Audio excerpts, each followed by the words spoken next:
How have you found your first few days then as the Manchester United head coach, and how does it feel to be sat in that chair today?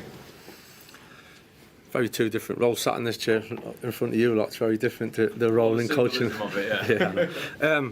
Yeah, listen, it's fantastic to be here. It's a great feeling for me to be in this position. You know, I think played different roles for this club and learned to fall in love with the club for so long, and it's a massive part of my life and has been for so long. And so I'm fully aware of the position I'm in. You know, in so many different ways. So. As well as that, I'm eager to succeed. You know, we've got a big job to do. It's an important job, and it always is here to win games and to play well and to do it in a certain way. So there's one side of it is nice to be here, but the other side of it is focus, concentration, and a real drive to improve the team and improve the results. Hi, Michael. What does success look like then? Is it Champions League qualification? Is that what success will be?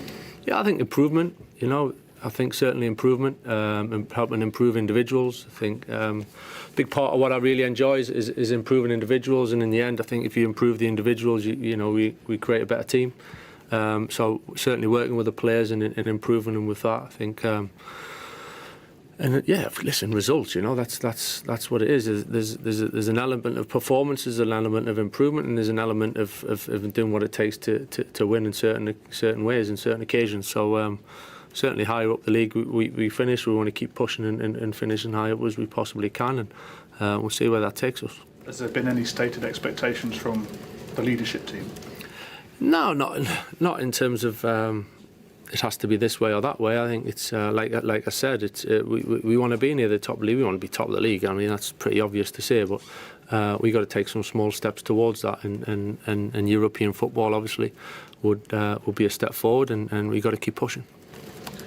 Hi, Michael. I was just wondering on that point of leadership, what conversations have you had with the likes of Jason and Omar, and kind of understood some of the Glazer family might have been here yesterday, also Jim. So what have those conversations been like, kind of in your new role? Yeah, I've spoke to Jason an awful lot and working closely with Jason and Omar as well. And over the last few days, we spoke a lot, as you'd imagine. And yeah, the owners, the ownership group were in and around it. It was nice to see them and meet them yesterday and have a small chat with them. You know, they're taking care of business in some ways. We were able to share a few things. So wished us all the very best, and it was good to see them.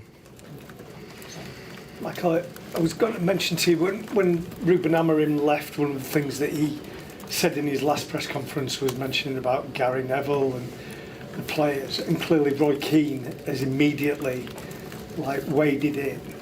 I know there's a personal element to that as well, so it's difficult.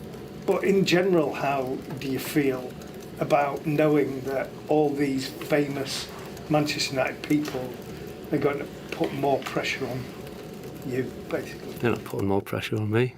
I don't feel that.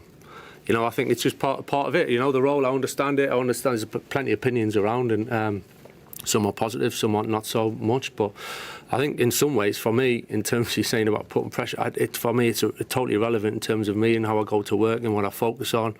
I kind of know already what we want to improve on and how we want to work with the players, and I've already said about improving things, you know, and there's a lot of opinions, a lot can be said. It is the way of the world, you know. I'm not going to pay too much attention to the most of that. I think it's not for me to do that. I think for me and the players and the staff, it's a focus on how we're going to succeed, really, and that's our job, that's our responsibility, that's where our focus and our minds should be at, is doing what we can for this club. But that in particular was quite personal. Honestly, it didn't bother me. It didn't bother me. Michael Carrick didn't come in shouting promises, and honestly, that might be the most refreshing thing Manchester United fans have heard in years. What stood out immediately was his calm authority. No buzzwords, no ego, no "we'll win the league next season" nonsense. Carrick was very clear. Improvement first, results follow. That tells you a lot about how he sees this role, not as a PR exercise, but as real coaching. I also liked how he handled the noise around the club. The questions about Roy Keane and Gary Neville were clearly trying to provoke something, and Carrick shut it down instantly. No defensiveness, no emotion, just It doesn't bother me. That's strong. That's composed. Another key point, he didn't lock himself into Champions League talk. Yes, European football matters, but Carrick kept coming back to individual development. That's smart.